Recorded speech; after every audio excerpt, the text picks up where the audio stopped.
You are now tuned into Super Soft Radio. My name is Tasha. Thank you so much for joining me.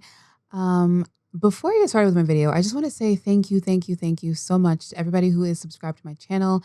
Just last week, I hit 100 subscribers, which is kind of blowing my mind because, it's very hard for new creators on YouTube to grow. So to have 103 people actually subscribe to me and all of you guys who have been engaging and just watching and just in general is very like endearing and very cool that an idea that I had suddenly is growing into this thing. So I really appreciate you all for taking any time to watch or engage. It means the world to me. So thank you.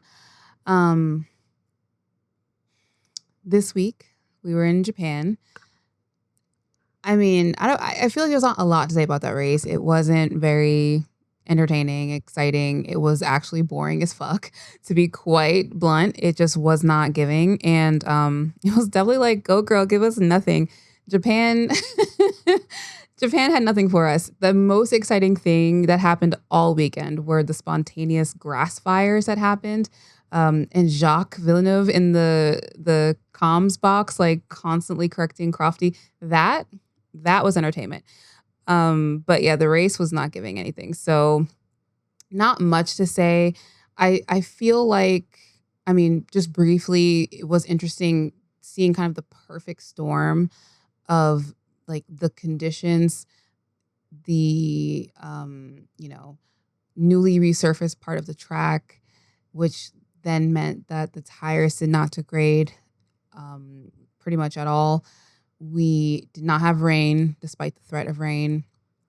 No one crashed. There were no mechanical DNFs. What else? No more grass fires. Basically, like nothing happened. No, because of all of that, like there wasn't really any strategy that worked in terms of, undercut or overcut. Like pretty much nothing changed. The top six positions stayed the same from the start to the finish. So that was an interesting thing that occurred. And then for the fourth race in a row, the pole sitter won the race. So yeah, there wasn't a lot to write home about, to be quite honest. There's, definitely a little bit of be careful what you wish for on my part, because I was very excited leading up to this that the cars would be closer together in competition, which they are. The gaps between them are so slight now, but the new problem, or an old problem that has become more relevant again, is the dirty air that they create. And the fact of the matter is that Suzuka is just a difficult place to overtake anyway. But then you add in the fact that there was no tire delta. There was just nothing in terms of shuffling things around possible. So yeah, just it was boring. So that's my review. Thank you for watching. Actually, before I move on, the one thing I was curious about, because I know for Monaco, F1 is basically mandating that it's going to be a two-stop race. I'm wondering how you guys feel about them kind of bringing that into other races, maybe like Japan next year, or just in general tracks where it's harder to overtake given the size of these cars, given the fact that they, go so fast now. You know, it creates so much problems for the cars that are following. So for races where overtaking is basically impossible, do you think F1 should have more mandated two-stop races?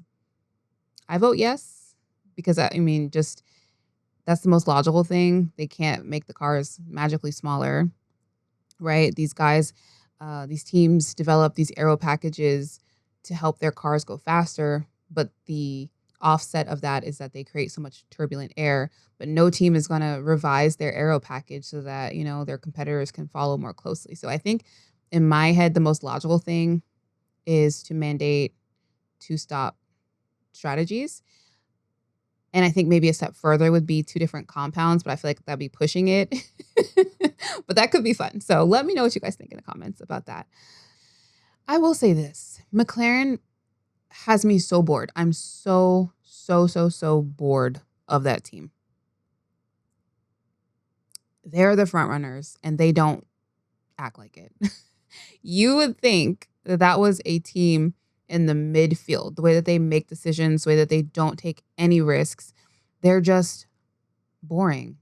Yeah, I don't know. It's just boring. It's the same. Feels like the repeat of last season coming into the season, both with like how they try to manage the drivers. I think that's kind of going to be their downfall, to be quite honest.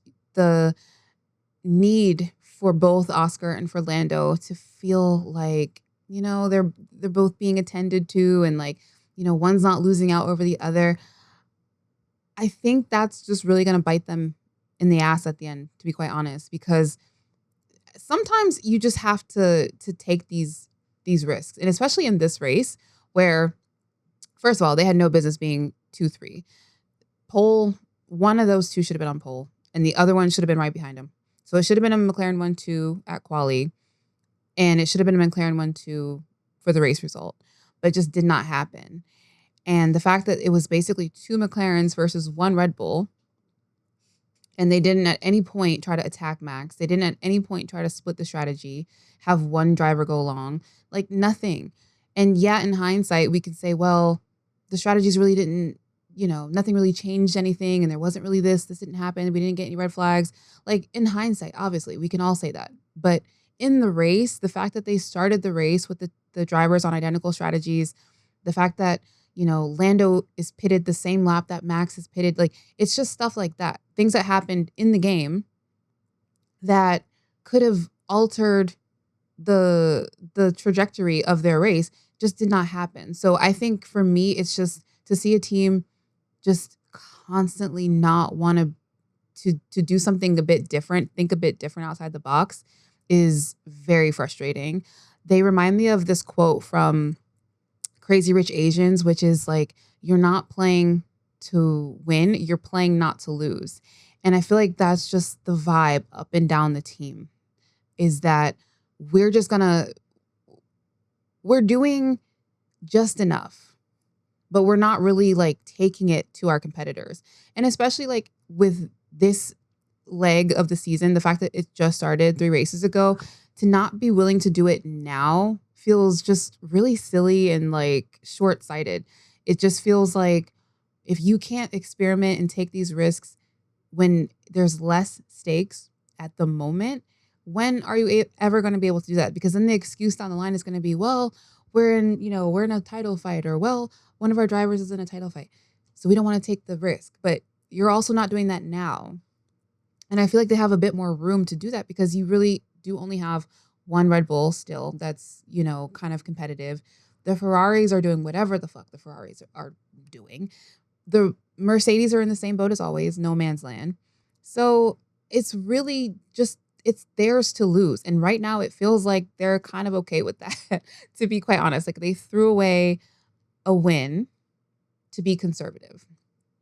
I think it's like stuff that people on the team even say just don't inspire like this confidence in me, right? That they like are gonna like take it, right? They're hoping that it kind of falls into their lap.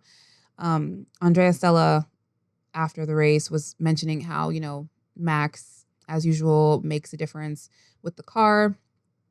And he basically says that I don't think that there's going to become a point in the season where Max can't like outdrive the car. That makes sense.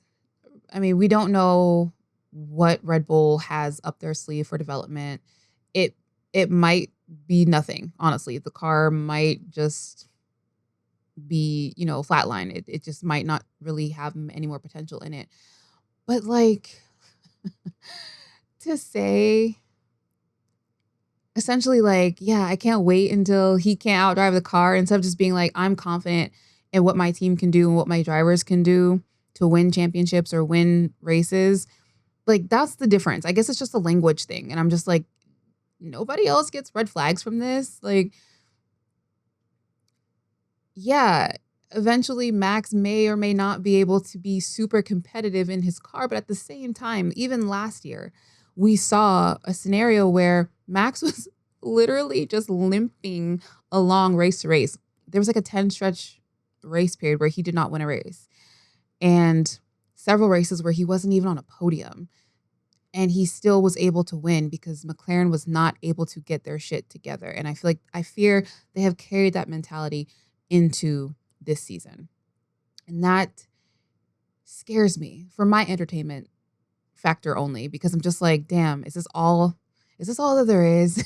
Is this all that there is? We're just hoping and wishing that other teams falter and then we just like fraud our way to winning. That can't be right. That can't be right. So I don't know. I feel like everybody on the team says they want to win and everybody's, whatever. But actions, in my opinion, are what make that apparent. I feel like, and I'm not saying McLaren is not trying. I'm just saying I don't think that they're trying everything. I think they're leaving some stuff on the table. The same way other teams are having flaws with like their car, right? I think McLaren's flaw is just their mentality. And I think that's harder. I swear, I think it's harder to recover from than the car. And Max, case in point, he comes out of nowhere. He snatches pole from Oscar, who I feel like was, really in a good position to get pole. And if not him, then definitely Lando.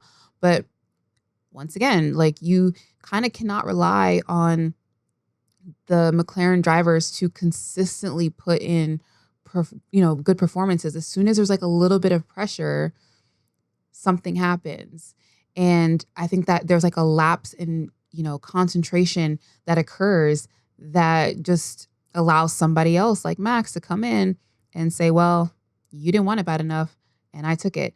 And that's the difference, I feel like, with, other drivers versus McLaren drivers. I feel like, Max, for example, can trust himself to still perform under pressure, even when he doesn't have the best car or the best equipment to work with. Like, I feel like he still can have like this inherent like trust in his ability. Same thing with Lewis, right? Like, I feel like there's just times where these guys have the mentality that no matter what, I'm just going to try, because people make mistakes. Unforced errors happen all the time, and you can be there to capitalize. George Russell, another great example of that. My man might P3 his way to a championship. Now that would be funny. I would hate every moment of it, but I'm just like, at least he's consistent, right? He's always there, and you can kind of rely on that. But then same thing, he's not really playing to win. He's waiting for other teams to like make a mistake and then he can capitalize on it, but he's always there. So I don't know. I feel like McLaren just has like this big team-wide mentality problem. And maybe they need to go to like a retreat. Maybe like everybody needs to do like ayahuasca or something and like do a whole ceremony and release the demons. I don't know. But something has to give with that team. Even Lando, over the weekend, he gave this quote and I'm just like, man, I don't know. He said, I feel like there is a very prescribed version of how people say a world champion needs to be: overly aggressive. I want to win a championship. I'd rather just be a good person and try to do well.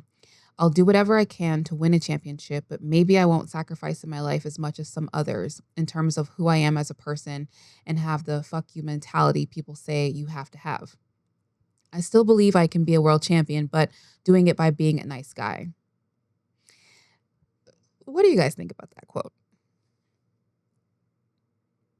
I feel like being a champion and being nice are not like mutually exclusive. I feel like somewhere along the way, in his mind, the signals have been crossed that world champion means that you need to behave like Max, for example, who I also don't believe needs to drive like that.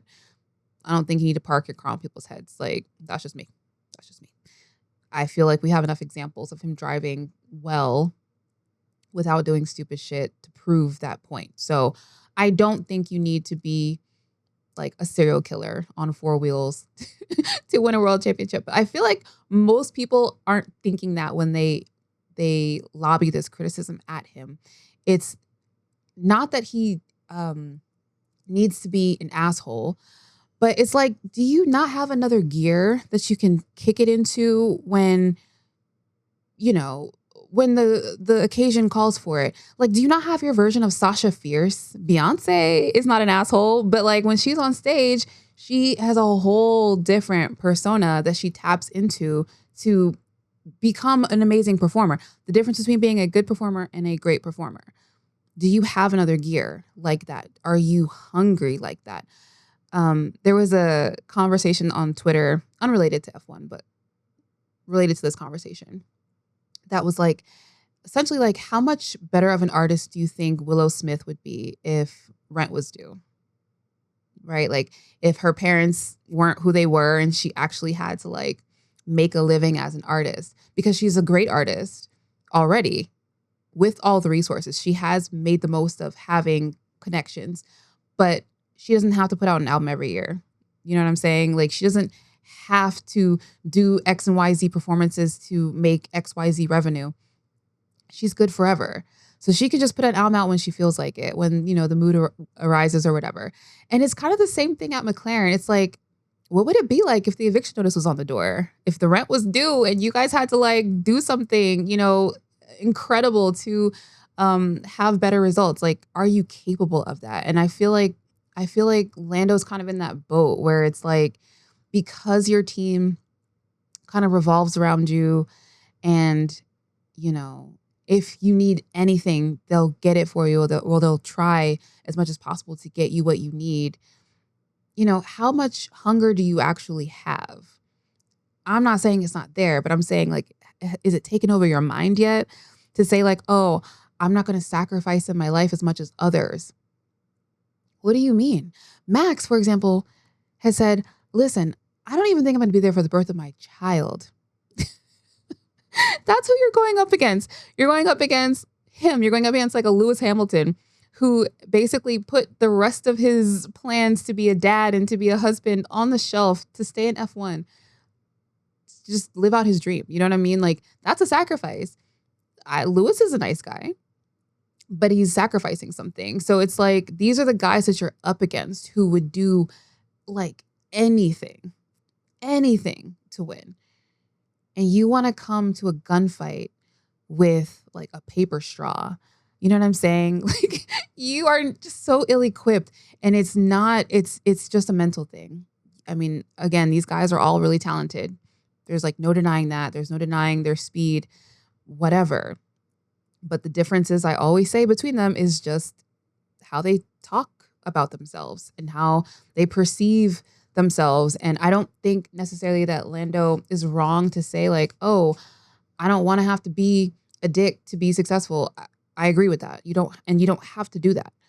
But like, are you at your ceiling? What's the next step for you? How do you overcome challenges? How do you overcome pressure? This part of the season, as I keep saying, it's so early on that this should be the time where you're comfortable taking risks. This should be when you're like, there is no pressure. You know what I mean? Like, there is no reason for me to be making these mistakes in quali. Like, the championship's not going to be won in these first few races. So I feel like if you're already feeling that pressure, the mistake that he made during the race where, you know, he and Max are coming out of the, you know, pit at the same time, but Max is ahead just slightly. And instead of slowing his car down, Lando was like, let me try to race Max out of the pit exit. Like, that's just stupid. That's just stupid. That's a mistake that you don't need to make. That's an unforced error. So that's what I mean. Like, that's the type of thing where I'm like, you can say all you want, like, oh, I want to be a nice guy who wins a world championship, but like, not thinking like that, you're not. And certainly not thinking like, you know, oh, I'm just going to wait it out. I'm sure there's plenty of people who have waited out their opponents to, you know, falter or have a bad day or whatever. And maybe you string a bunch of those together. Maybe it does work out. Maybe you're the nice guy who falls into a world championship. But this mentality, you'll never be the person who just like reaches out and takes it. And I think that's the difference to me with these guys, is that there's just ones who, you know, they'll do anything to win. And they don't care if you think that they're nice or not when they're doing it. Winning is the ultimate thing. So I do need McLaren as the front running team to work this out, because I'm bored. 3 races in, plus all of last season they were doing this. I don't have time. This car is going to go to waste. Give Max his car. Give Lewis his car. Give Fernando Alonso this car. Shit, give Nico Hulkenberg this car. I would love to see it. Do you know what I'm saying? There's people who are hungry for better machinery, who haven't had it, who would probably maximize the hell out of this car. And I just feel like if it's going to go to people who are like, I just want to have I don't know, I just want to be like friends with everybody and like,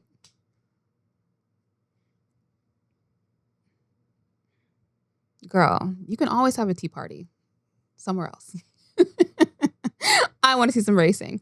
Anyway, yeah, I don't know. I guess for me, I also need to realize some athletes are just destined for goodness, not greatness. They're good, but that's it. And maybe that's on me.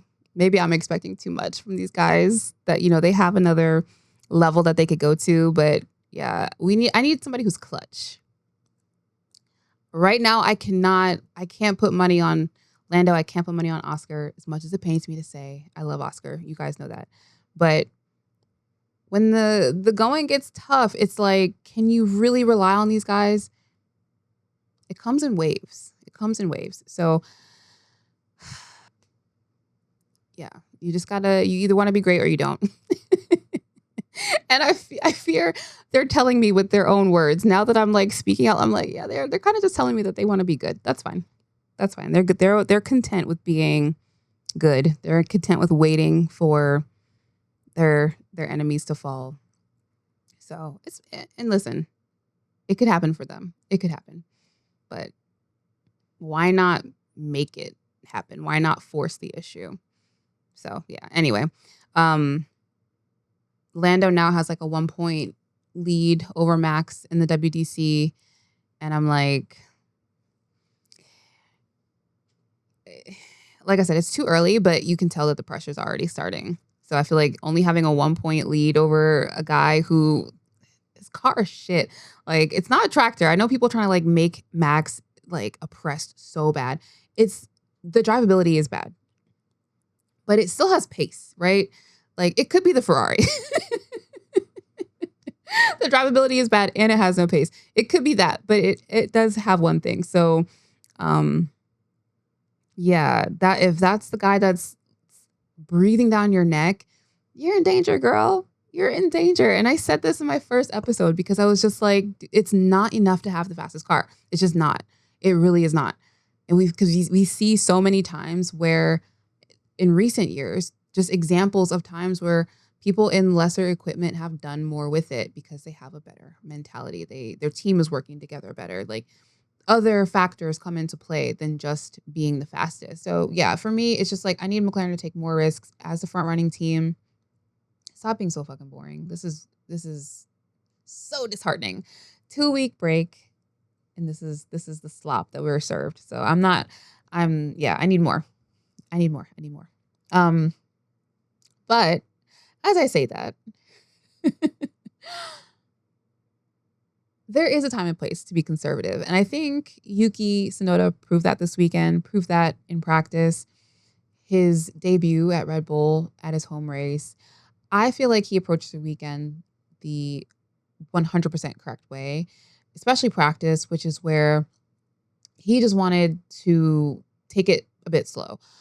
At some point, his race engineer was telling him like the gaps to Russell, and Yuki was like, listen, Linda, I need to focus on me. I need to focus on myself.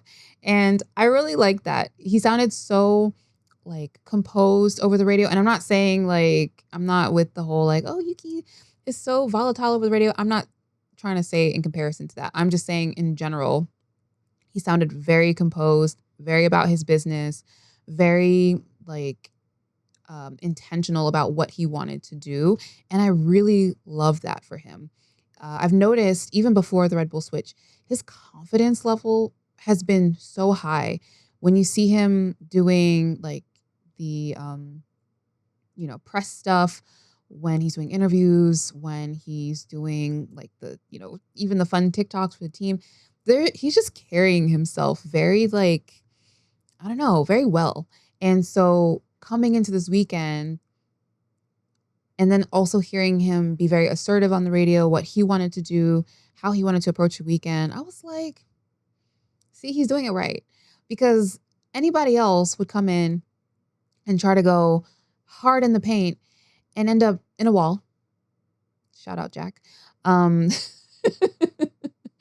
and he was like, I'm not doing that, especially not in his home race. Like, why should he make a fool out of himself? But I think even more than that, it was just more, I'm actually here to understand this car and they want my feedback. He was giving great feedback as well. So I think it made more sense for him to approach the weekend on a little bit of a conservative note. And yeah, the setup was another conservative thing that they did where they gave him a larger rear wing. And I guess maybe they were hoping for rain the next day, which it probably would have been a great setup for rain had it rained. But in quali, it didn't exactly work out. It did slow him down to the point where, he qualified, I think, like P15. So not the best quali for him. I'm sure he's not happy with that. But in terms of like what Liam has done and even Checo before they let him go, I think it did pretty well. I think he did pretty well. I mean, P15, not the best, but it's not P20. It's not P18. And we've had quite a few of those. So yeah, I think all things considered, I think Yuki came into this weekend with a really good mentality, a very strong confidence in himself and his ability, and the fact that he knows he can do better in this car. Honestly, it sounded at some points like he was, I wouldn't say like comfortable, but it sounded like he wasn't as shook by the car as like Liam was, for example. So I feel like he kind of maybe has it figured out how he can start to approach things moving forward, which I think is a really positive thing. So for me, I think Yuki had a great weekend. And even considering the fact that, like, with all the fires in practice, Jack's crash in practice, which I laughed about earlier, but like I am glad that he's okay because that was really nasty crash that he had. But, you know, practice stopped quite a few times this weekend. So he didn't at any point get a full session to feel things out. And actually, I mean, practice this entire season has been like that, which has been wild. Like, we haven't had really, I think, one weekend where practice went smoothly, all 3 sessions. I don't think so. Maybe Australia. I'm not sure. But anyway, I think given everything, no winter testing, no, good practice session, I think it's all right. I mean, I feel like we can't really ask for that much more. I wish he had gotten points. I know he ended like P12, but I mean, nothing really was happening in that race. He did account for 2 of the overtakes. So, I mean, I think that's good. Out of 15 overtakes, 2 of them were from Yuki.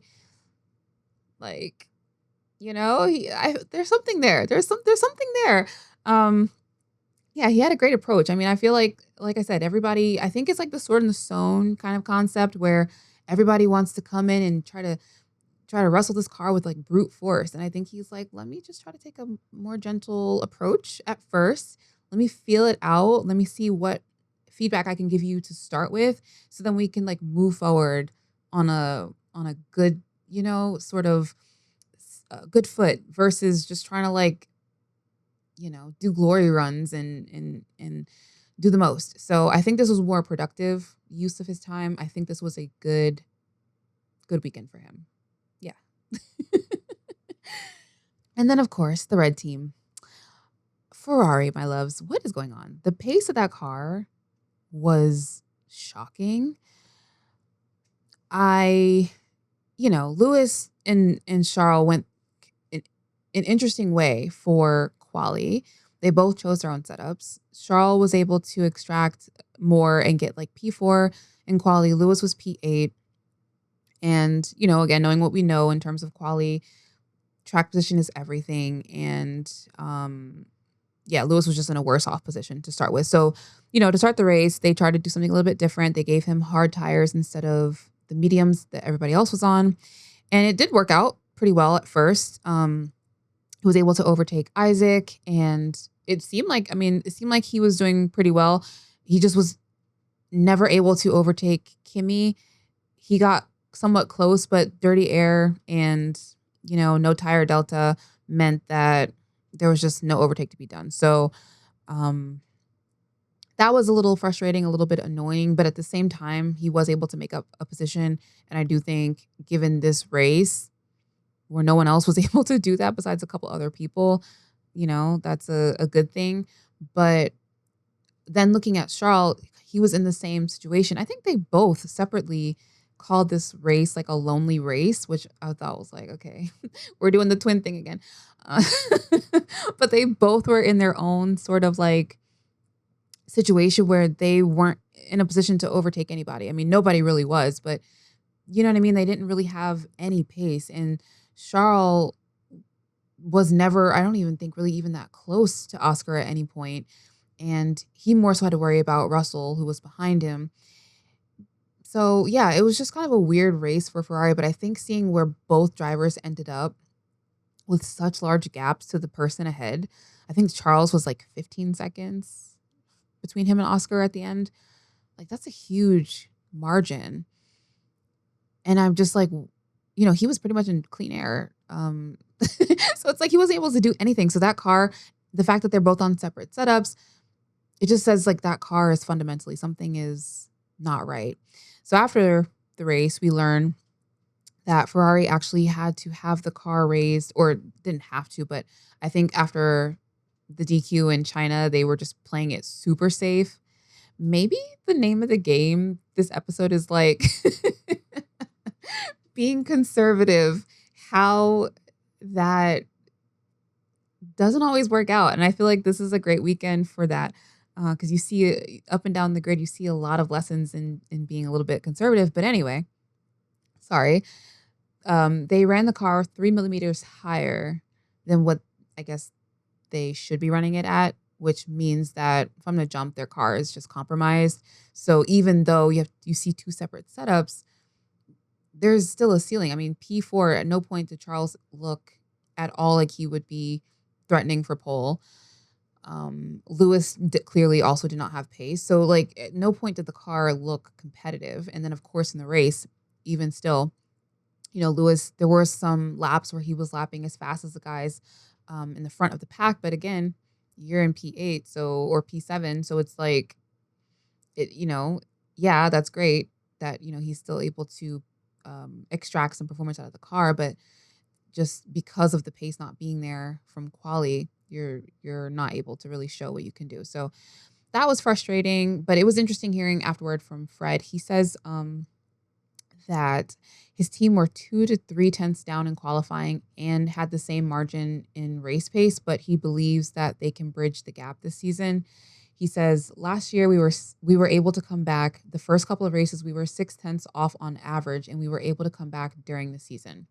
So I like the enthusiasm. I like the positivity, and I do agree. They were able to regain their performance after like a big kind of lapse in performance.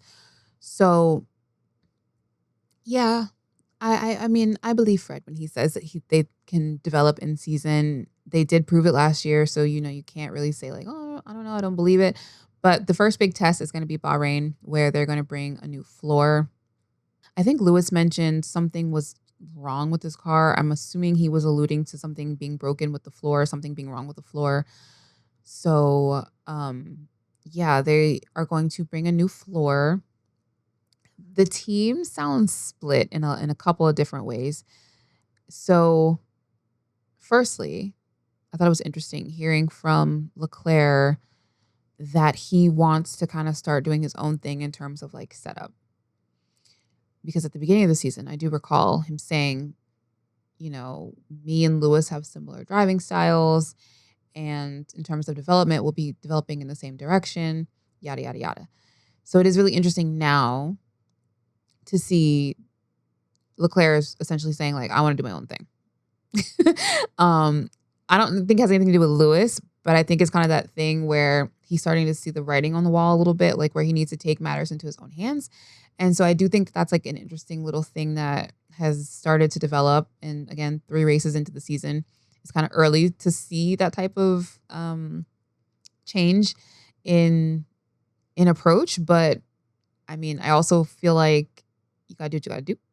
And I think Lewis, mentioned as well, in China, like he wanted to, you know, I think he also wants to do the same thing. Like he wants to kind of be in control of his setups and be in control of, as much as he can in order to get the most out of the car for him. So even though their styles allegedly are similar, they both have different approaches. And I do think it's interesting seeing the result of that, because in now 2 different weekends we're seeing when, they did Lewis's setup for the sprint and sprint quali, it resulted in a race win. And then when they did Leclerc setup for the race, it ended in a DQ. And then this week we're seeing, Charles went a different way for his quali and race, and he's in P4, then Lewis is in P8. So it is interesting seeing them kind of try to do their own thing.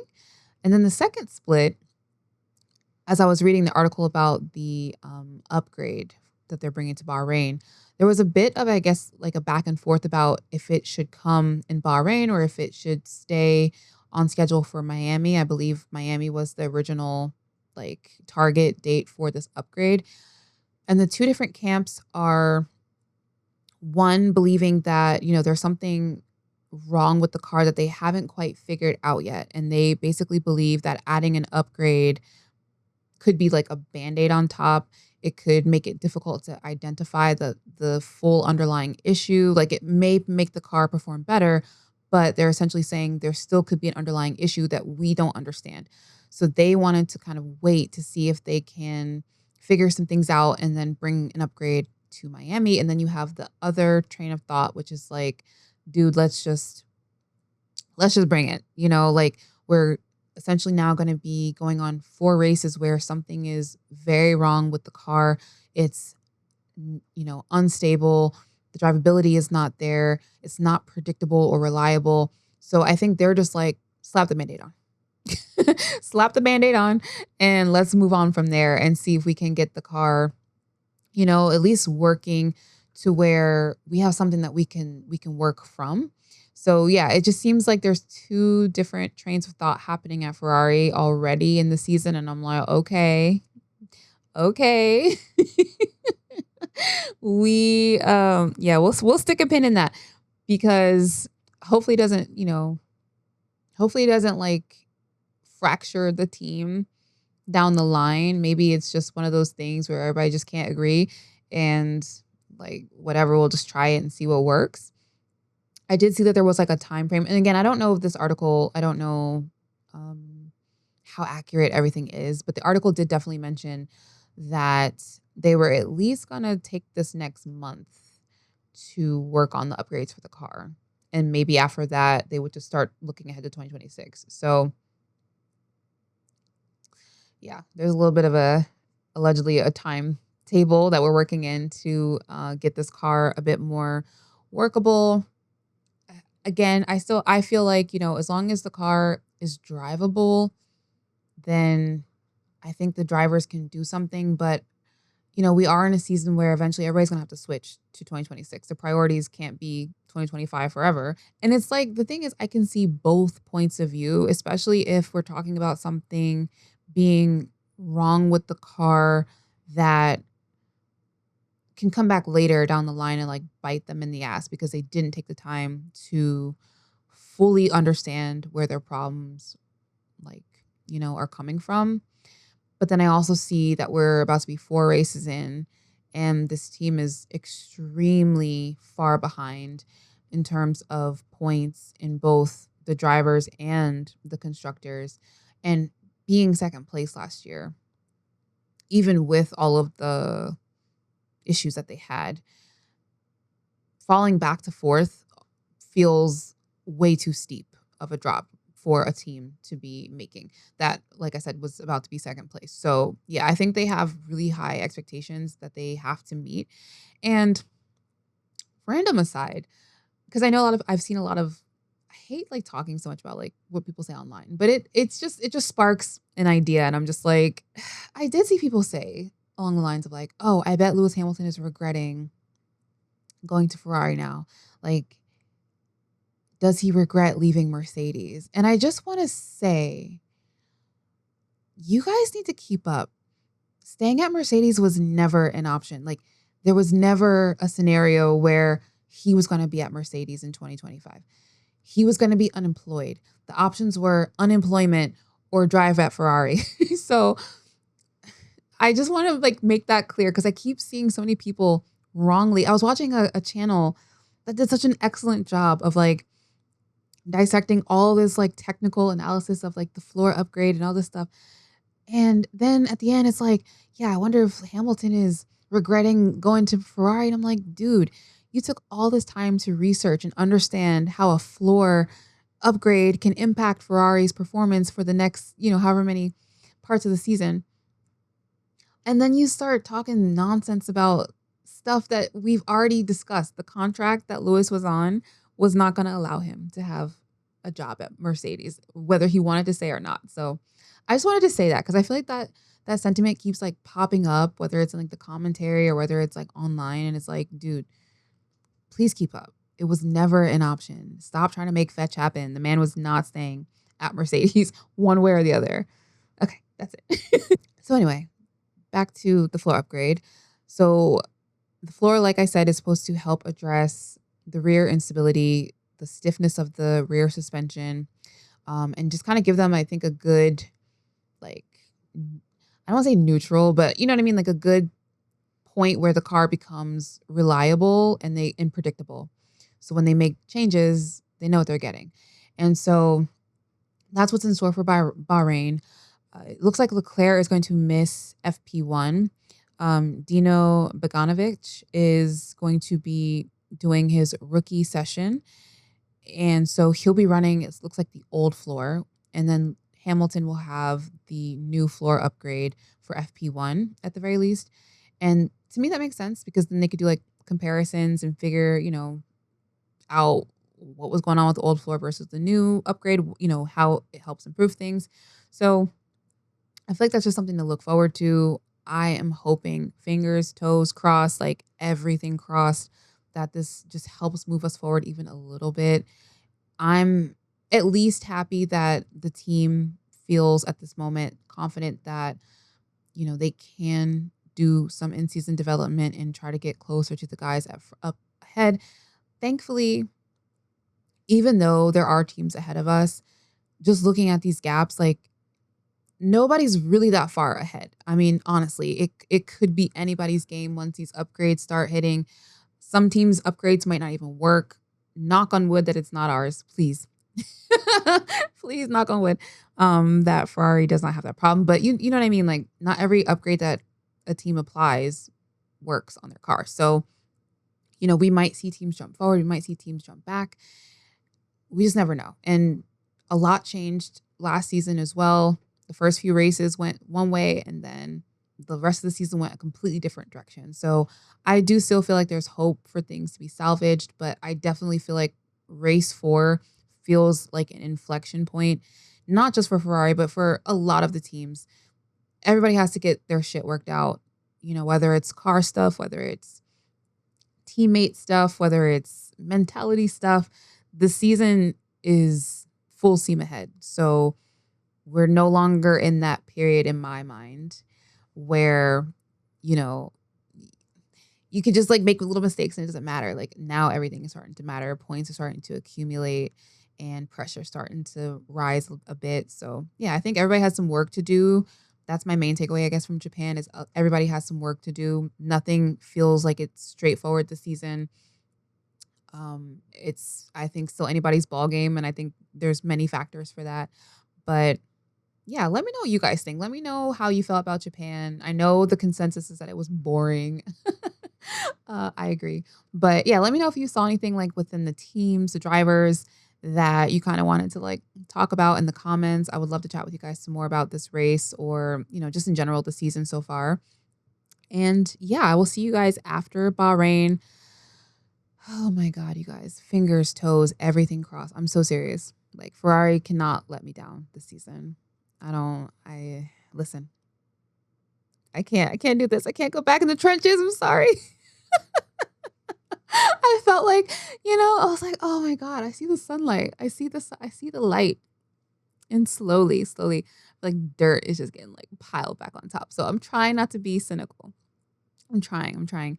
But yeah, I think it's going to take a lot of prayer warriors. So everybody light a candle, do what you need to do, send all the good vibes to Ferrari, to this floor. Please let this floor do what it needs to do. So yeah, thank you guys so much for tuning in and listening. Once again, it's just been so nice that so many of you have found my channel, that you are supporting. Thank you for taking time out of your day to watch. Eventually, I will have audio. I'm working on that. Audio only option, so you don't have to watch YouTube at work, because I know how y'all be doing. Um, but yeah, it's been awesome. Some of you found me, and I'm excited to continue this season. Hopefully we have, a good time. So I'm going to sign off now. I'm going to get some pizza. I am literally starving, and I'll see you guys next time. Take care. Bye. You came for the show. You're staying for the F1 Fantasy League crash out. I know. I don't think I have one this week. I mean, nothing really happened. I will say I am so happy that I put the no negative chip on my team, because Quali wiped my team out. Everybody but Lewis. Everybody but Lewis was eliminated. Let me find my team so I can share with you guys some of this tea, because oh my Lord. Yeah, after Quali I was like, bro, I'm so screwed. Completed. Right. So we have a grand total of 84 points from this weekend, which makes sense because there was not many overtakes. So there wasn't opportunities, for people to accumulate more points. And as I also said, quality was pretty abysmal for all the people that were on my team. Why did I put Lance Stroll on my team? Why did I see That's where I went wrong. Why? What universe would I ever put Lance Stroll on my team? I did, and I suffered for it. He gave me a total of 2 points. I had Gasly, SD on there. I should have put Ollie Behrman. Ollie has been having a string of good races after Australia, so I'm gonna trust in him, and I should have put Ollie. But the thing is, like, I already had like 3 transfers this week, which is insane. Because why would you have 3 transfers? My God.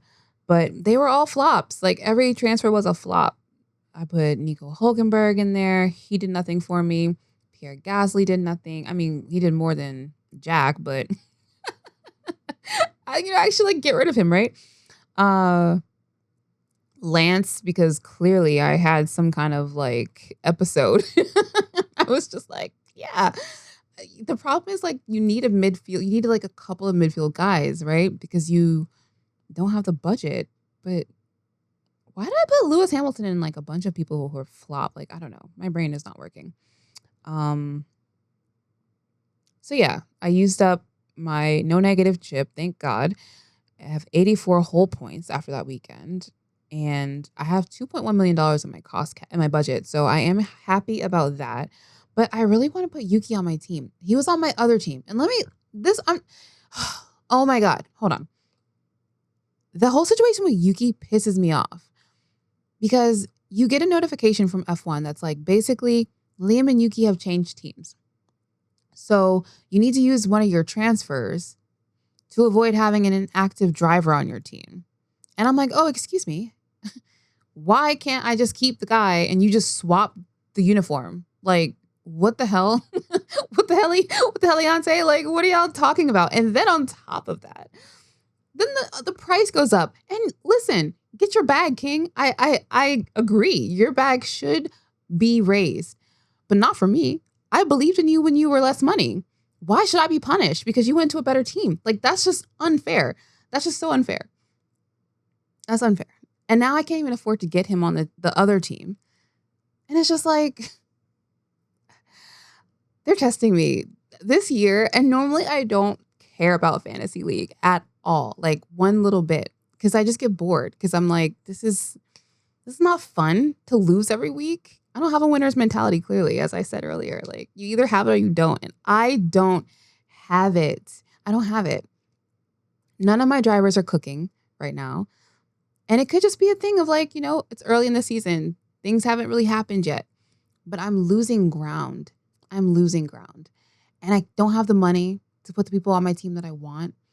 And even if you do, again, people are flopping hard left, right, and center. So yeah. That was last week's mini crash out, because I was just like, how dare you charge me more for Yuki when I believed in him in the first place? I was one of the few people on the internet in 4K saying it with my chest that Yuki deserved that seat. That was his seat. I get nothing for that? Okay. Wow. Right. All right. Anywho, but I did buy him back from my other team. So I say all of that to say I did move some things around to make sure that I got him on my other team. So yeah, Vasor, Stan account, my second team is doing so much better. I don't understand. Like, I need to swap them. But yeah, Vasor, Stan account is way better.